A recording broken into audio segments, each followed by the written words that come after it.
இயேசு செத்த பிறகுதான் மகா பரிசுத்த ஸ்தலத்துக்குள் பிரவேசித்தார். இப்போ கம்யூனியன் எடுத்து என் கையில் கொடுத்துட்டாச்சு. இப்போ என் கையில் இருக்குது. நானும் பலிபீடத்துக்கிட்ட தான் சாப்பிட போகிறேன். அவனும் பலிபீடத்தை தான் சாப்பிட்டான். மோசையின் கூடாரத்துக்குள்ள இருந்தவன் ஏன் விழுந்தான், ஏன் செத்தான்? அவனுடைய முதலாவது கான்செப்ட் என்ன? அவன் இஷ்டப்படி போஜனமானம் பண்ணினான், கர்த்தர் சொன்னபடி செய்யவில்லை. இன்னைக்கு தாவீதின் கூடாரத்துக்குள் உட்கார்ந்து இருக்கிறோம். இங்கேயும் போஜனபானம் கொடுக்கப்படுகிறது, திராட்சரசமும் அப்பமும் கொடுக்கப்படுகிறது. இதை தேவன் சொன்ன முறைமையின்படி சாப்பிட்றீங்களா?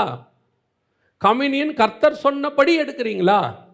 நான் இப்போ இந்த கூடாரத்துக்குள்ளே வந்துட்டேன், இந்த கூடாரத்துக்குள்ளே என்னை கொண்டு வந்துட்டாரு, அந்த கூடாரத்தை தள்ளிட்டாரு. அதற்கு ஒரு காரணம் என்ன? அவன் சொன்ன முறைப்படி போஜனபானம் பண்ணவில்லை. இப்போ எங்கிட்ட என்ன பண்ணுறாரு, எதிர்பார்க்குறாரு, அபாத்திரமாய் போஜனமானம் பண்ணாமல் எப்படி பண்ணணுமா, அவர் சொல்லுகிறபடி போஜனமானம் பண்ணணுமா. இன்றைக்கி என்னால் பண்ண முடியுமா?